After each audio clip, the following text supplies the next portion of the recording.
انسانوں میں اور ان برے انسانوں میں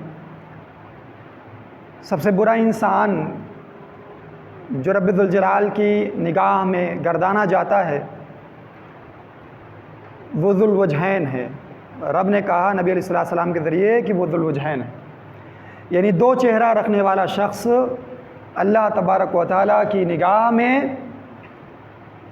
وہ سب سے بدتر انسان ہے۔ وہ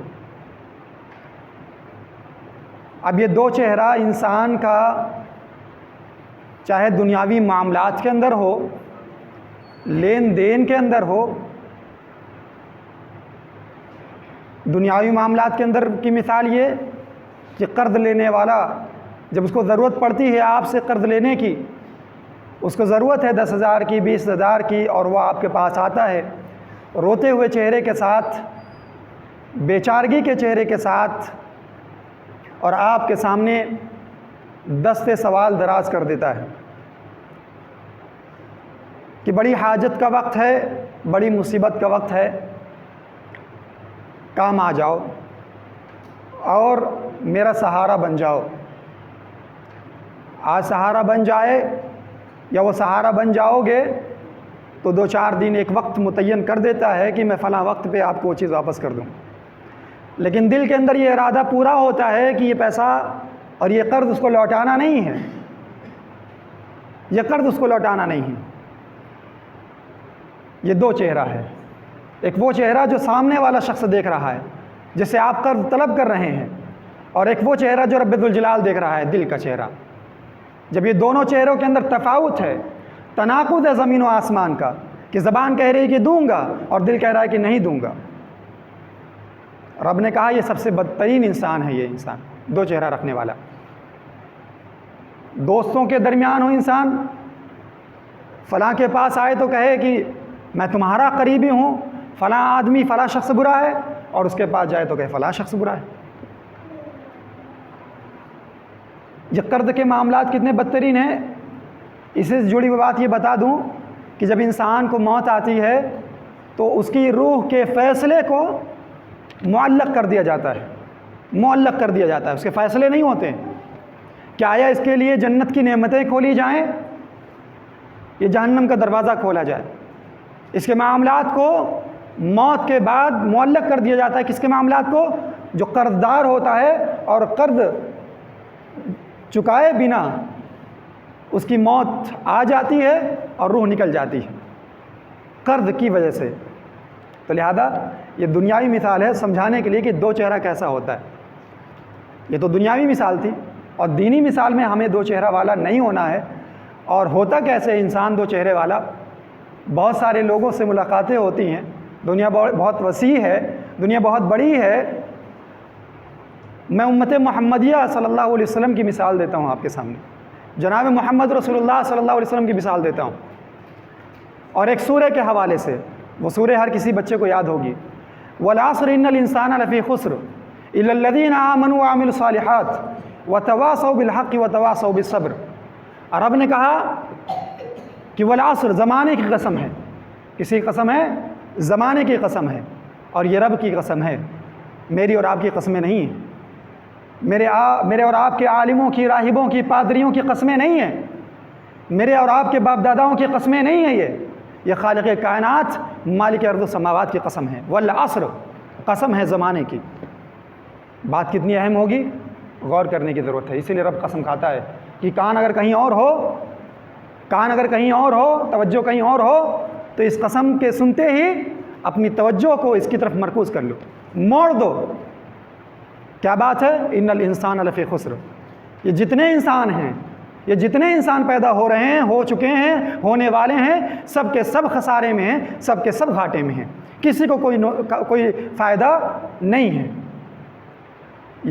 یہ تو بات عجیب تھی کہ ایسا کیسے ہو سکتا ہے، سارے انسان گھاٹے میں ہوں، لیکن بات تو رب کہہ رہا ہے گھاٹے میں تو ضرور ہوں گے، لیکن رب نے خود ہی الگ کر دیا، الا الذین آمنوا۔ ہاں، وہ انسان گھاٹے میں نہیں ہے، وہ انسان جو ہے نقصان میں نہیں ہے، خسارے میں نہیں ہے، جس نے اپنے رب کو رب مان لیا، رب کو رب مان لیا، توحید اس کا اقرار کر لیا توحید کا، اور رب نے جن پیغمبروں کو اتارا زمین پر ان پیغمبروں پر ایمان لے آیا، تصدیق کر لی، عبادت کے لیے رب کو رب سمجھا اور اطاعت کے لیے نبی کو نبی جانا، اطاعت کے لیے نبی کے علاوہ کسی اور کو نہیں چنا، ماتھا ٹیکنے کے لیے رب کے علاوہ کسی اور ذات کی تلاش نہیں کی، کسی اور پیڑ، کسی اور پودے، کسی اور قبر کی تلاش نہیں کی، صرف رب کو عبادت کے لیے تنہا جانا، اور اطاعت کے لیے بات کس کی ماننا ہے؟ جناب محمد رسول اللہ صلی اللہ علیہ وسلم کی، اس کا اقرار کر لیا۔ جبرائیل ہیں، میکائیل ہیں، اسرافیل ہیں، قیامت آئے گی، ان تمام چیزوں پر ایمان لے آیا۔ قرآن آسمان سے رب نے اتارا، یہ صرف کتاب نہیں ہے، یہ صرف گرنتھ نہیں ہے، یہ مقدس نہیں ہے، صرف یہ نظام حیات ہے، یہ نظام زندگی ہے، یہ قانون کائنات ہے اس کے اندر، جس کتاب کو ہم نے چھوڑ کر رکھا ہوا ہے۔ ان تمام چیزوں کو مان لیا، وعامل الصالحات، اور جس کو اس قرآن نے، جس کو اس نظام نے نیکی کہا اس کو انجام دیا، اس کتاب نے جس کو نیکی کر دانا، جس کو کہا یہ نیکی ہے اس نے وہ انجام دیا، ایمان لانے والا اپنے رب پر، اپنے رسولوں پر، انبیاء پر، فرشتوں پر، کتابوں پر، آخرت پر، تقدیر پر، اچھا ہے برا، یہ عمل کیا، نیکی کی۔ اور وہ کون سی نیکی کی؟ جس کو اس کتاب نے گردانا کی یہ نیکی ہے، جس کو اس رب نے کہا یہ نیکی ہے، جس کو اس رسول نے کہا یہ نیکی ہے۔ وتواصوا بالحق، یہ دو کام کرنے کے بعد ایک تیسرا کام جو گھاٹے میں نہیں ہے جو انسان، وتواصوا بالحق، مشکلات آئیں نیکی کرنے میں، رب پر خالص اور مخلص ہو کر، رب کو مان کر، رسول کی سچی پیروی کرنے میں، نیکی کرنے میں اگر مشکلات آئیں، مصائب آئے تو وتواصوا بالحق وتواصوا بالصبر، تو حق بات کو تب بھی لوگوں کے سامنے رکھا، لوگوں نے جو ہے ظلم کے پہاڑ توڑ دیے، ظلم کا پہاڑ اس کے کندھوں پر رکھ دیا، تب بھی وہ حق بات کہنے سے اپنے آپ کو اس نے روکا نہیں کہ ابھی کوئی جو ہے تلوار اٹھا لے گا، کوئی لاٹھیاں چلائے گا، کوئی بندوقیں چلائے گا، حق بات کہنے سے نہیں ڈرا وہ۔ اور یہ بات رب نے دوسری جگہ کہا، جو مومن ہوتا ہے وہ رب کے علاوہ، اللہ کے علاوہ کسی سے خوف نہیں کھاتا ہے، کسی سے خوف نہیں کھاتا ہے۔ لا یخشون احدا الا اللہ، کوئی بھی ہو اللہ کے علاوہ، ایک مومن کو جو فائدہ مند مومن ہے، جو فائدے میں ہے، جو گھاٹے میں نہیں ہے، وہ اللہ کے علاوہ کسی سے خوف نہیں کھاتا حق بات کو بیان کرنے میں۔ وتواصوا بالصبر، اور پھر جب حق بیان کر لیتا ہے، لوگ اس حق بیانی پر اس کو گالیاں دیتے ہیں، لوگ حق بیانی پر اس کو تکلیفیں دیتے ہیں، لوگ حق بیانی پر اس کی پگڑیاں اچھالتے ہیں، لوگ اس کی حق بیانی پر اس کے گھر کو نشانہ بناتے ہیں، اس کے خاندان کو نشانہ بناتے ہیں، اس کے مذہب کو نشانہ بناتے ہیں، تو رب کہتا ہے کہ ان المنافقین فی الدرک الاسفل من النار، یہ منافقوں کا طرز عمل ہے، مسلم اور مومن کا طرز عمل نہیں ہے۔ اور وہ منافق کا جب طرز عمل کوئی اختیار کرے گا تو اس منافق کے ساتھ اس کا حشر ہوگا، اور اس منافق کا حشر کیا ہے کہ جہنم میں کفار بھی ہوں گے، جہنم میں مشرکین بھی ہوں گے، لیکن یہ دوغلی پالیسی رکھنے والے لوگ جہنم کے سب سے نچلے گڈھے میں ہوں گے۔ ٹھیک ہے، اب اس سورہ کے حوالے سے میں نے شاید آپ کو بات سمجھ میں نہیں آئی ہوگی کہ دو چہرہ اس میں کہاں نظر آیا، اس میں تو بات دوسری تھی لیکن اس میں دو چہرہ کہاں نظر آیا۔ یہ سورہ صاف صاف طور پر کہہ رہی ہے کہ ہم مسلم ہیں، اپنے آپ کو فائدہ مند شمار کر رہے ہیں۔ کیسے فائدے میں آئے؟ کہ ہم نے اللہ کو اللہ تسلیم کیا، کس لیے کہ ہم اپنا ماتھا اگر جھکائیں گے، ہاتھ پھیلائیں گے، نظر و نیاز کی اگر باتیں کسی کے تعلق سے ہوں گی، ذبح کرنے کے تعلق سے کسی کی باتیں ہوں گی، تو وہ صرف اللہ ہوگا۔ لیکن ہم نے اس میں دوہری پالیسی اختیار کی، ہم نے اس اللہ کو بھی رکھا ساتھ میں، یا جن لوگوں نے نہیں بھی رکھا، یا جن لوگوں نے رکھا بھی، ساتھ میں دوسروں لوگوں کو بھی شریک کیا کہ نہیں، ان کو بھی سجدہ کرنا چاہیے، ان کو بھی، ان کے سامنے بھی، ان کے لیے بھی ذبح کرنا چاہیے، ان کے سامنے بھی ہاتھوں کو پھیلانا چاہیے۔ دوہری پالیسی، رب کی عبادت میں لوگوں کو شریک کر دینا، دوہری پالیسی مسلمانوں کی۔ پھر کیا رب نے کہا کہ پیغمبر جناب محمد رسول اللہ صلی اللہ علیہ وسلم کو تمہارے درمیان بھیجا اس لیے، اور تم نے اس کا اقرار بھی کیا، ہم انہی کو پیغمبر مانیں گے اور انہی کی اطاعت کریں گے، لیکن ہم نے اس رسول کے سامنے، اس رسول کی اطاعت کے سامنے، مجھے نام لے لینے دیجیے، مجھے نام لے لینے دیجیے، ہم نے اس رسول کے سامنے حضرت علی رضی اللہ تعالیٰ عنہ کو کھڑا کر دیا، ہم نے اس رسول کے سامنے حضرت عمر ابن خطاب کو کھڑا کر دیا، ہم نے اس رسول علیہ الصلوۃ والسلام کے مقابلے میں امام مالک ابن انس کو سامنے کھڑا کر دیا، ہم نے اس امام اعظم کے سامنے، امام الانبیاء کے سامنے امام ابو حنیفہ رحمہ اللہ کو امام اعظم بنا دیا، ہم نے اس رسول اللہ صلی اللہ علیہ وسلم کے سامنے امام شافعی رحمہ اللہ کو جو ہے کھڑا کر دیا، ہم نے اس امام اعظم کے سامنے امام احمد بن حنبل کو سامنے لا کر کھڑا کر دیا، ہم نے اس امام کے سامنے امام اشرف علی تھانوی کو سامنے لا کر کھڑا کر دیا، ہم نے اس امام کے سامنے امام احمد رضا خان بریلوی صاحب کو لا کر کھڑا کر دیا، ہم نے اس امام کے سامنے عبد القادر جیلانی رحمۃ اللہ علیہ کو لا کر کھڑا کر دیا۔ کون کہتا ہے یہ بزرگ نہیں ہے؟ کون کہتا ہے یہ جو ہے گستاخ ہیں؟ کون ان پر حکم لگاتا ہے کفر اور شرک کے؟ لیکن اس بات پر تو کفر اور شرک کا فتویٰ لگے گا ہی لگے گا جس نے ان لوگوں کو اللہ کو چھوڑ کر غوث اعظم بنایا، اور جن لوگوں نے رسول اللہ صلی اللہ علیہ وسلم کی پیروی کو چھوڑ کر ان کو رسول مانا اور رسول سے بڑا درجہ دیا۔ اور کوئی کہے گا کہ ہم نے تو رسول نہیں مانا، ہم نے تو رسول نہیں مانا۔ تو جب بات آتی ہے مسائل کی، تو جب بات آتی ہے عبادات کے طریقے کی کہ رب کی عبادت کیسے کی جائے گی، تو امام ابو حنیفہ رحمہ اللہ کا نام کہاں سے آ جاتا ہے؟ جب بات آتی ہے کہ حج کیسے کیا جائے گا، تو پھر وہاں پر جو ہے دیوبند کے اندر لکھے ہوئے مسائل کیوں بیان کیے جاتے ہیں؟ جب بات آتی ہے کہ نماز کیسے پڑھی جائے گی، تو پھر جو ہے فتاویٰ رضویات کے حوالے کیوں دیے جاتے ہیں؟ کیا رب نے ذرا اپنے دل پر اپنے ہاتھ کو رکھ کر بتاؤ، ذرا سا یہ فیصلہ کرو کہ کیا رب نے کس کے بارے میں گارنٹی لی تھی اور رب نے کس کے بارے میں کہا تھا؟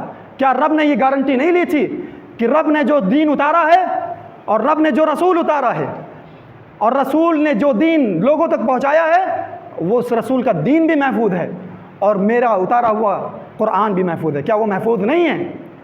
جب اتنے بڑے بڑے ادارے دنیا کتنی بڑی ہے، ذرا غور کرو، تمہارے ہندوستان کے اندر ہی اسلام نہیں ہے، صرف تمہارے ہندوستان کے اندر اسلام نہیں، دنیا کا کوئی کونا اور کوئی چپا بتا دے کہ وہاں اسلام نہیں ہے، کوئی کونا اور کوئی چپا۔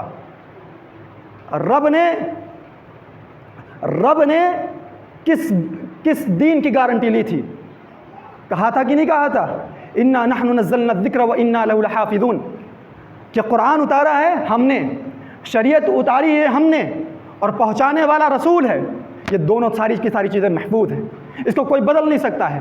اور ساتھ میں یہ بات بھی کہہ دینا چاہتا ہوں کہ ساری دنیا کے اندر مدارس ہیں، مکاتب ہیں، ادارے ہیں، بڑے بڑے دارالعلوم بنے ہوئے ہیں، ان دارالعلوموں کے اندر یہ بات آسانی سے پڑھائی جا سکتی ہے کہ امام حنیفہ رحمہ اللہ کا مسلک کیا تھا۔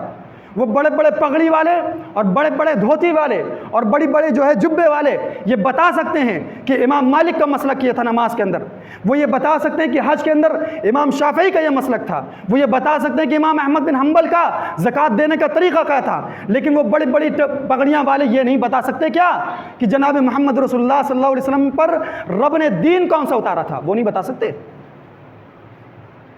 امام ابو حنیفہ رحمہ اللہ کی بھی فقہ عربی میں، امام شافعی رحمہ اللہ کی بھی کتابیں عربی میں، امام مالک کی بھی کتابیں عربی میں، اور امام احمد بن حنبل رحمہ اللہ کی بھی کتابیں عربی میں، وہ ان تمام عربی چیزوں کو بتا سکتے ہیں۔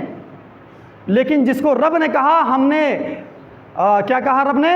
یسرنا القرآن للذکر فہل من مدکر، ہم نے قرآن کو نہایت ہی آسان بنایا ہے، اور ایک جگہ کہا ہم نے اس کو بہت آسان بنایا نصیحت حاصل کرنے کے لیے، اور ہم نے اس کی حفاظت بھی کی ہے۔ حفاظت بھی رب کہہ رہا ہے رسول پر اتارے ہوئے دین کی ہے، اور کہہ رہا ہے وہی سب سے آسان ہے۔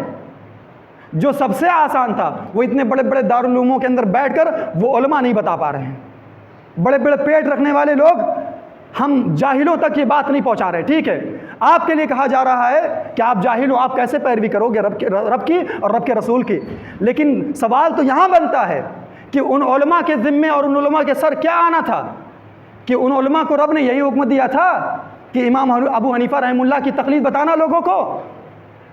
قرآن عربی میں، نبی علیہ السلام کی حدیث عربی میں، رب کا اتارا ہوا سارا کا سارا شریعت، سارا کا سارا اسلام عربی میں، وہ عربی لوگوں کو نہیں سمجھ میں آ رہی ہے، وہ علماء لوگوں کو وہ اس عربی سے دین نہیں بتلا پا رہے ہیں، لیکن ہاں ہم نے فلاں کو مانا ہے، ہم فلاں کا ہی دین بتلائیں گے۔ تو آپ تو پیسہ کمانے کے لیے آپ سب سے چالاک ہو، میں آپ کو پوچھتا ہوں، پیسہ کمانے کے لیے آپ سب سے چالاک ہو، کھیتی کرنے کے لیے آپ سب سے چالاک ہو، زمینیں ناپنے نپوانے کے لیے آپ سب سے چالاک ہو، اپنی بلڈنگ عمارت بنانے کے لیے آپ سب سے چالاک ہو، لیکن جب بات دین کی آتی ہے تو اتنی سمجھ میں نہیں آتی۔ وہ عالم کیسے آپ کو کہہ رہا ہے کہ آپ جاہل ہو، اور آپ کو قرآن کیسے سمجھ پاؤ گے اور نبی علیہ السلام کا دین کیسے سمجھ پاؤ گے؟ آپ اس سے یہ سوال نہیں کر پا رہے ہو۔ ٹھیک ہے، میں جاہل ہوں، میرے لیے تقلید ہے کہ میں کسی عالم کی پیروی کروں، لیکن تم تو عالم ہو، تم نے تو 20 سال اور 30 سال اور 40 سال اور 60 سال مدرسے کی چھپر کے نیچے بیٹھ کر درس و تدریس کا کام کیا ہے۔ تم نہیں بتا پا رہے ہو رب کا دین، تم نہیں بتا پا رہے ہو نبی علیہ السلام کی حدیث۔ دوہری پالیسی، رب کی عبادت میں شریک کیا، مزارات کو لا کر کھڑا کر دیا، نبی علیہ السلام کی اطاعت میں شریک کیا، ائمہ کا نام لا کر کھڑا کر دیا۔ کس نے ان کے بارے میں بدسلوکی کی ہے؟ ایک بھی جملہ سنا ابھی تک؟ ایک بھی جملہ سنا ان کے حق میں بدسلوکی کا، گستاخی کا؟ اگر اس کو کوئی بدسلوکی کہے گا، اس کو کوئی گستاخی کہے گا، تو اس پر یہ فتویٰ صادر ہوگا، اس پر یہ فتویٰ آ جائے گا، اور یہ فتویٰ کسی انسان کی جانب سے نہیں ہوگا بلکہ خالق کائنات کی جانب سے ہوگا۔ کیا ہوگا؟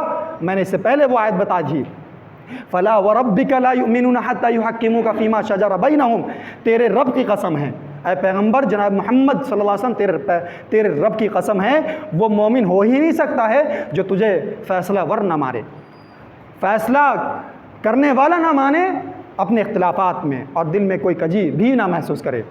اگر فیصلہ مان بھی لیا، دل میں کہا نہیں یہ ہمارے لیے ٹھیک نہیں تھا، رسول نے جو فیصلہ کیا، دوسری راہ چلتے ہیں، دوسری راہ اختیار کرتے ہیں، بس دکھاوے کے لیے رسول کو ماننا، دل میں ہے کچھ خلش ہے کچھ، یہ دوہری پالیسی، مومن نہیں ہو سکتا۔ یہ آیت دو ٹوک انداز میں کہہ رہی ہے۔ ہم نے رسول کے مقابلے میں دوسروں کو کھڑا کر کے پھر ان کی عظمت کا حوالہ دیا، وہ اللہ اکبر کی کبریائی کہاں گئی؟ اکبر کہاں گیا؟ وہ اشہد ان محمد رسول اللہ کہاں گیا؟ یہ جملہ جو ہر دن بھر 24 گھنٹے میں ہم 5 بار کم و بیش سنتے ہیں، یہ جملے کہاں گئے؟ رسول کہاں گیا؟ پیغمبر کہاں گیا؟ دوہری پالیسی اختیار کر لی، رسول کو ماننے میں بھی اور رب کی عبادت میں بھی۔ تو معاملہ کیا ہوا؟ شروع میں نے بتایا کہ رب کی نگاہ میں بدترین انسان ہو جائیں گے، بدترین انسان ہو جائیں گے، جماعتوں کے نام پر، فرقوں کے نام پر، اور جو ہے علاقوں کے نام پر، ملکوں کے نام پر۔ کیا اتنی بات نہیں سمجھ میں آتی ہے؟ کیا اتنی بات سمجھ میں نہیں آتی ہے کہ رب نے قرآن میں کوے کا نام لیا، قصہ بتا دیا کہ حابیل اور قابیل کا قتل ہوا، کوا آیا، مٹی کھودی، ایک دوسرے کو مار دیا، اس میں دفن کر دیا۔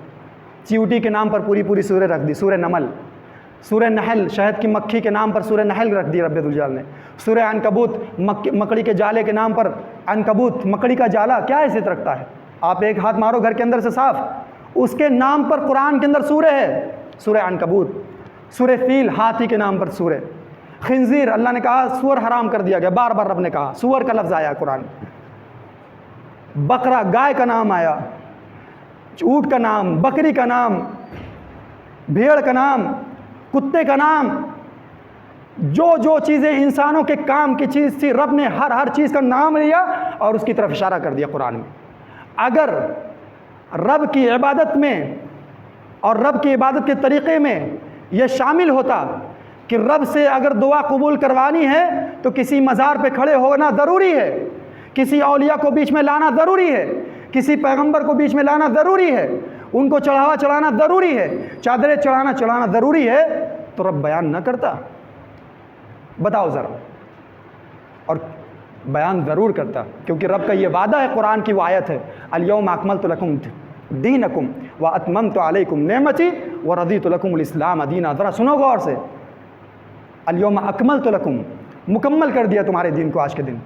اگر ہم یہ کہتے ہیں کہ نہیں اس زمانے میں اس چیز کی ضرورت نہیں تھی، وہ خود اولیاء تھے اس لیے رب نے قرآن میں نہیں بیان کیا، تو کیا وہ قرآن صرف اگر نبی کے دور کے لیے تھا تو قرآن کو ختم ہو جانا چاہیے تھا اسی دور میں؟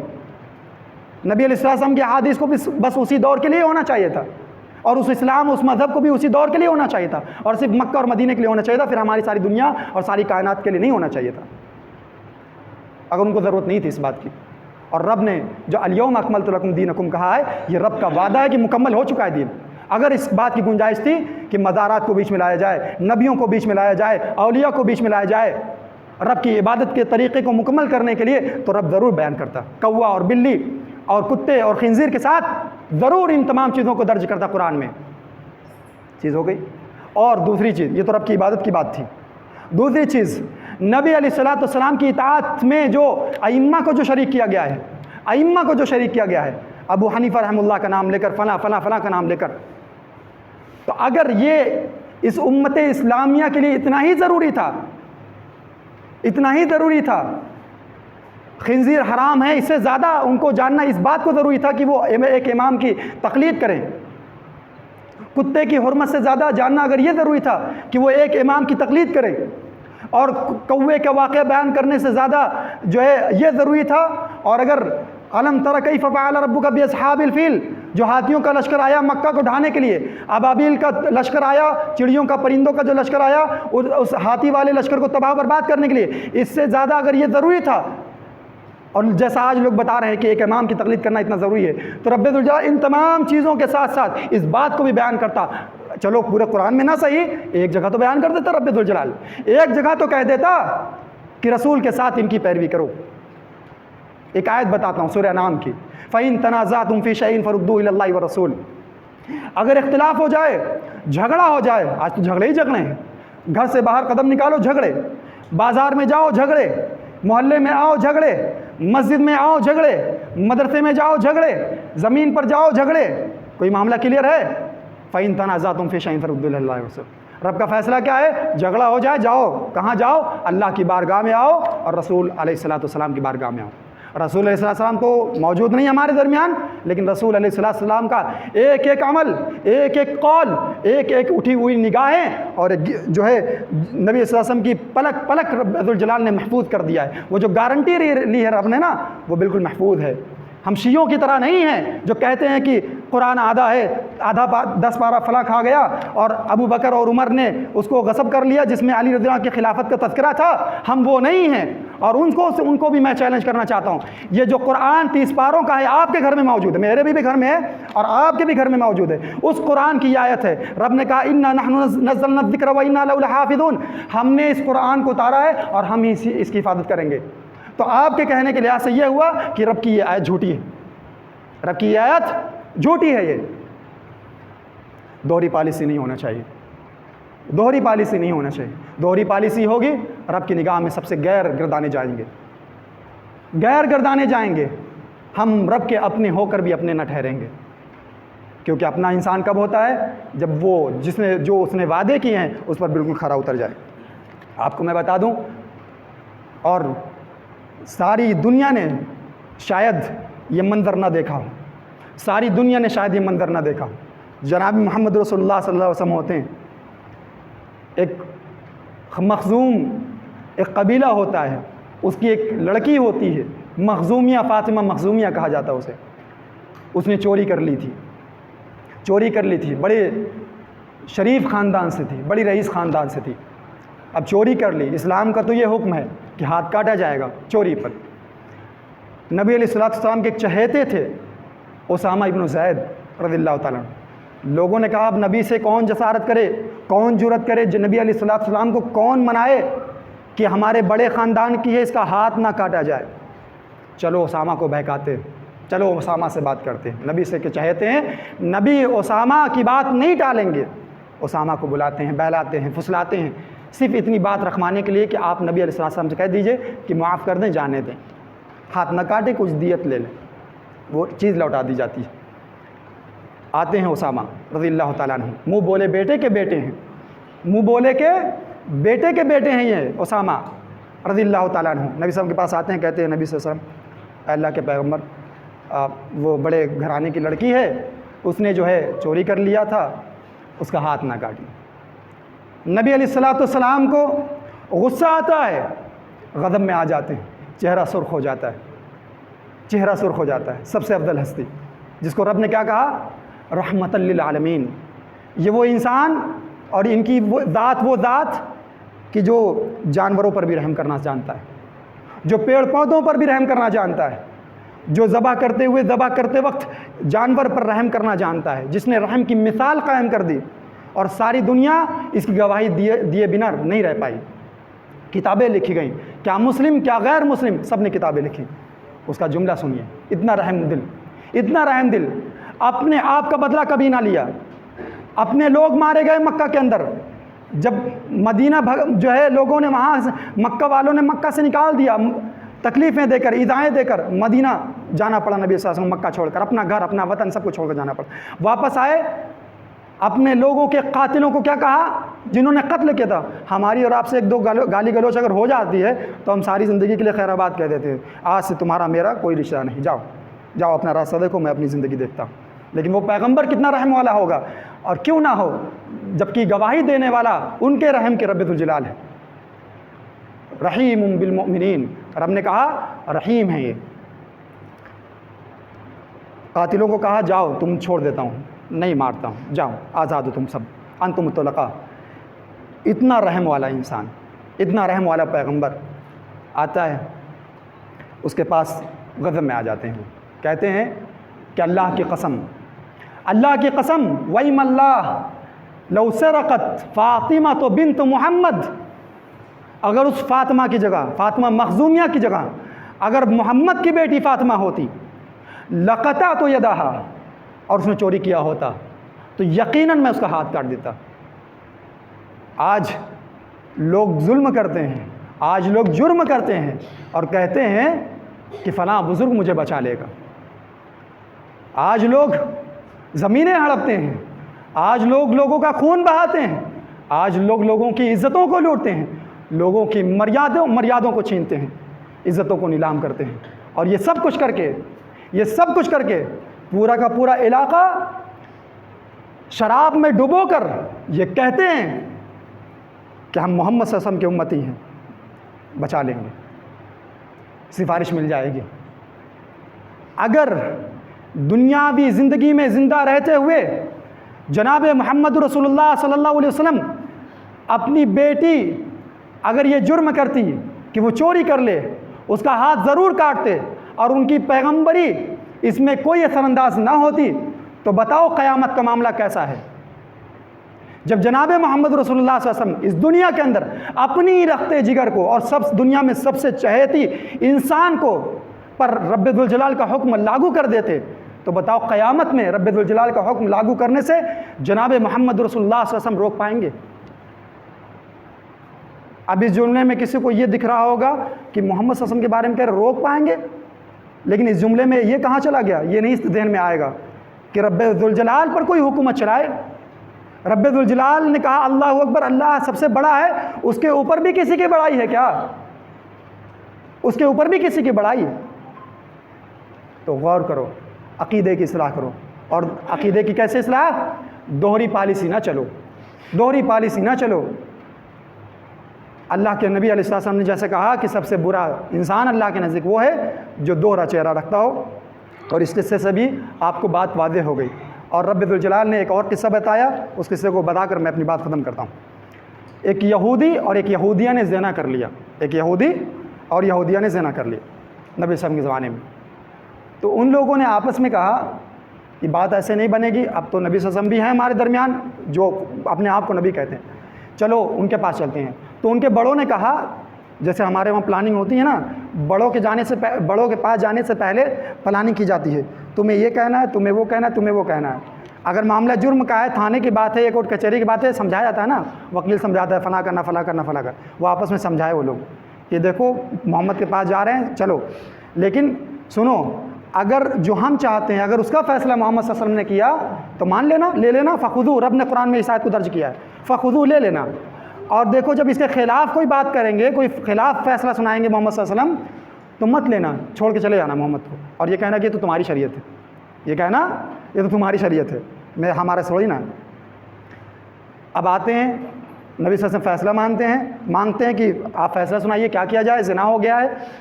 تو عبداللہ ابن سلام ایک یہودی تھے، اسلام قبول کر لیا تھا انہوں نے، عالم تھے، وہ عالم تھے، اسلام قبول کر چکے تھے. ساتھ میں وہ بھی کھڑے تھے. وہ لوگ آئے، کہا نبی صلی اللہ علیہ وسلم نے کہا کہ تمہاری کتاب میں کیا ہے، تورات میں کیا ہے، جو تمہارے نبی پر اتاری گئی کتاب لے کر آؤ. تو انہوں نے کہا ہماری کتاب میں یہ ہے کہ جب ہم میں سے کوئی اس طرح کا کوئی کام کر لے تو اس کو ذلیل کیا جائے گا پورے علاقے میں، اور اس کو کوڑے برسائے جائیں گے. تو عبداللہ ابن سلام نے کہا، جو عالم تھے پہلے یہودی کے، انہوں نے کہا اے نبی آپ ان کو حکم دیجئے کہ یہ اپنی تورات لے کر آئیں. تورات لے کر آئے وہ لوگ اور سامنے کھول کر رکھ دیا. کہا نبی صلی اللہ علیہ وسلم نے پڑھو جہاں پر زنا کا احکامات رب نے بیان کیے ہیں، آگے پڑھ لیا پیچھے پڑھ لیا، جہاں پتھر مارنے کی باری تھی اور جہاں پتھر مارنے کا تذکرہ تھا زنا کرنے والوں پر، اس جگہ پر ہاتھ رکھ لیا پڑھنے والے نے، تورات پڑھنے والے نے۔ عبداللہ ابن سلام نے کہا اے نبی صلی اللہ علیہ وسلم آپ ان کو کہیے ہاتھ اٹھائیں، اے نبی آپ ان کو کہیے ہاتھ اٹھائیں، ارفع یدک، نبی صلی اللہ علیہ وسلم نے کہا ارفع یدک، اپنا ہاتھ اٹھا۔ اب رسوا ہونے کی باری آئی، ہاتھ اٹھایا، کہا پڑھو، کہا رجم کی آیت ہے، تب پتھر جو ہے، پتھر کا جو حکم قرآن میں ہے وہی پتھر برسانے کا حکم اس تورات کے اندر بھی تھا۔ یہ دوہری پالیسی پر رب نے کیا کہا، افتؤمنون ببعض الکتاب وتکفرون ببعض، اللہ کی کچھ آیتوں پر تم ایمان رکھتے ہو اور اللہ کی کچھ آیتوں کو تم ٹھکرا دیتے ہو، تم تو بہت برے لوگ ہو۔ اور جو ایسا کرے گا فما جزاء من يفعل ذلك منكم الا خزي في الحیات الدنیا ویوم القیامہ ویردون الی اشد العذاب، جو ایسا کرے گا، دوہری پالیسی کس کے ساتھ، انسانوں کے ساتھ نہیں کہ دو دوست ہیں، ایک دوست کے گھر گیا تو اس کی تعریف کر دی اور اس کی برائی کر دی اس کے سامنے، اور دوسرے کے پاس گیا تو اس کی برائی، یہ دنیاوی یہ تو ہے ہی برا، لیکن یہاں پر کیا سزا ملے گی اور کس کے ساتھ دوہری پالیسی، رب کے احکامات کے ساتھ اگر دوہری پالیسی ہوگی تو رب نے یہاں پر سزا سنائی ہے۔ کیا سنائی ہے سزا؟ کہ دنیاوی زندگی کے اندر بھی تمہیں رب رسوا کر دے گا، ذلیل کر دے گا، ویوم القیامہ، اور قیامت میں بھی تمہیں ذلیل کر دے گا، رسوا کر دے گا، ویردون الی اشد العذاب، اور سب سے سخت عذاب کا مزہ تمہیں چکھایا جائے گا۔ یہ تین سزائیں ملیں گی، اب بچا ہی کیا؟ تو لہذا دوہری پالیسی لوگوں کے ساتھ بھی نہیں ہونی چاہیے، اور سب سے زیادہ خیال اس بات کا ہو نہ رب کی عبادت کے ساتھ دوہری پالیسی ہو اور نہ نبی علیہ الصلوۃ والسلام کی اطاعت کے ساتھ دوہری پالیسی ہو۔ ائمہ کو نہ کھڑا کرو سامنے، سب قابل احترام ہیں، لائق احترام ہیں، ائمہ ہیں، عالم ہیں، علماء ہیں۔ اچھا بتائیے، اتنی جماعتوں کے عالم ہیں، کیا آپ جب کوئی عالم گزرتا ہے آپ کے پاس سے، کیا آپ اس کو سلام نہیں کرتے؟ کیا آپ اس کو عزت نہیں دیتے؟ کیا آپ سر بازار اس کی بکھیاں اکھاڑ دیتے ہیں؟ کیا اس کو ذلیل کر دیتے ہیں؟ کیا اس پر تھپڑ برساتے ہیں؟ نہیں ہے نا۔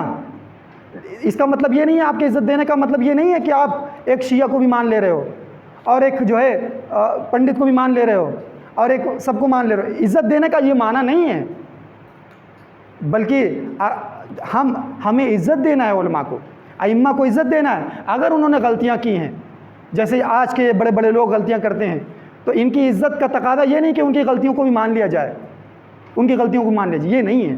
ہم ائمہ کا احترام کرتے ہیں، اور جو نہ کرے وہ گویا کہ قرآن کے بھی خلاف ہے اور نبی صلی اللہ علیہ وسلم کے حدیث کے بھی خلاف ہے، کیونکہ نبی صلی اللہ علیہ وسلم کے یہ حدیث واضح دو لفظ میں ہے کہ جو ہم میں کے بڑے کا احترام نہ کرے وہ ہم میں سے نہیں ہے۔ لیس منا من لم یحترم کبیرنا، جو ہم میں کے بڑے کا احترام نہ کرے وہ ہم میں سے نہیں ہے۔ آج ہمارے نوجوان ہیں بڑوں کا احترام بھول چکے ہیں۔ آج ہمارے گھروں کے اندر جو بیٹے ہیں، جو بیٹیاں ہیں، وہ اپنے والدین کا احترام بھول چکے ہیں۔